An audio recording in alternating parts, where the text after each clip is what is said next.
भाइयों जय श्री राम। मैं वेद नागर, राष्ट्रीय अध्यक्ष गोरक्षा हिंदू दल। जैसा कि आपको पता है कि बंगाल के अंदर सनातन धर्म के हिंदू बहनों भाइयों पर किस तरीके से कत्ला आम हो रहा है, हमारी बहन बेटियों के साथ बलात्कार हो रहा है, उनको उठाकर मौत के घाट उतारा जा रहा है।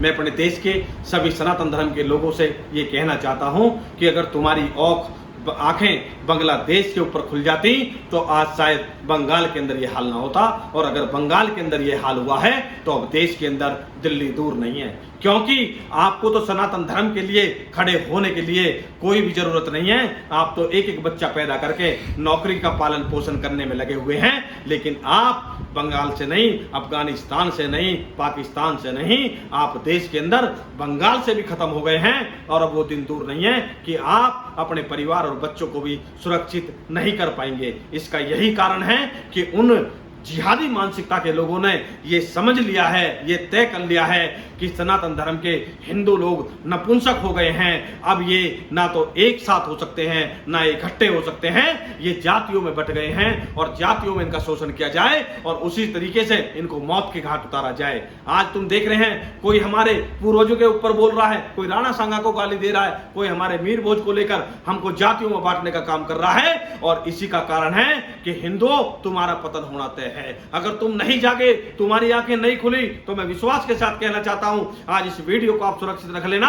अगले 6 महीने के अंदर जो बंगाल में है वो दिल्ली के अंदर दोहराया जाएगा, क्योंकि दिल्ली के अंदर रोज एक हिंदू व्यक्ति की हत्या की जाती है और रोज आप देख रहे हैं कि दिल्ली के अंदर किस तरीके का माहौल पैदा किया जा रहा है। और दिल्ली नहीं, नोएडा, गाजियाबाद, हापुड़, मेरठ, आप देख रहे हैं कि जहां जहां ये जिहादी मानसिकता के लोग बढ़ रहे हैं वहां पर ये हिंदुओं को कत्लेआम कर इस देश के अंदर सनातन धर्म को नष्ट करने का काम कर रहे हैं। अगर हम एक नहीं हुए, जातियों में ना बटे, तो हम जिंदे रह सकते हैं, और अगर हम ऐसे ही बटते रहे और एक एक बच्चा पैदा करते रहे तो वो एक बच्चा आपको, आपके परिवार को भी नहीं बचा पाएगा।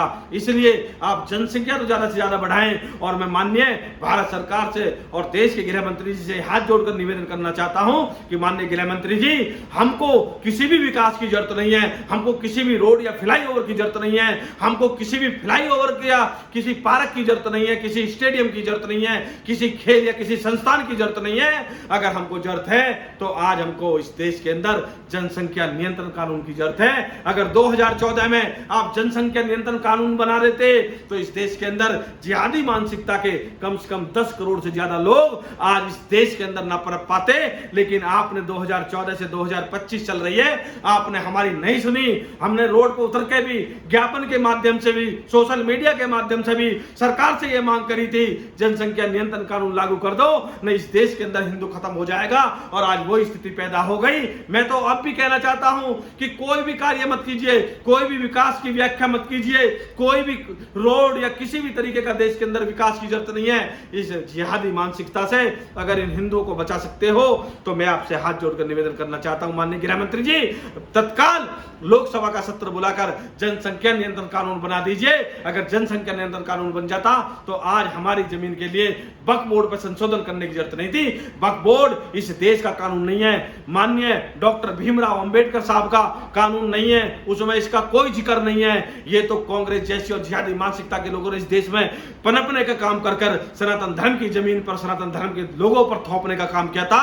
आज लोकसभा में इस बिल की जरूरत नहीं थी, क्योंकि हमारी शुरू से मांग थी कि वक्फ बोर्ड जड़ से खत्म किया जाए, जिहादी मानसिकता के लोगों के लिए कठोर कानून बनाया जाए, जनसंख्या नियंत्रण कानून लागू किया जाए, और जो रोहिंग्या और बांग्लादेशी मुसलमान इस देश के अंदर रह रहे हैं, या तो उनको यहां से उठा के बाहर फेंक दिया जाए या उनका एनकाउंटर कर दिया जाए। हिंदुओं, एक बार फिर कह रहा हूं, एक हो जाओ, नहीं कटोगे। बहन बेटियों के तुम्हारे सामने खुलेआम बलात्कार होंगे, हत्याएं होंगी, उनकी मंडियां सजेंगी। इसीलिए एक हो जाओ और ये तय कर लो कि सनातन धर्म के लोग जातियों में नहीं बटेंगे, धर्म का परचम लेकर एक साथ एकता का परिचय देंगे। इसी के साथ इस वीडियो को बंगाल से लेकर अफगानिस्तान तक शेयर कर देना। इसी के साथ भारत माता की जय, वंदे मातरम, जय जय श्री राम, जय गौ माता।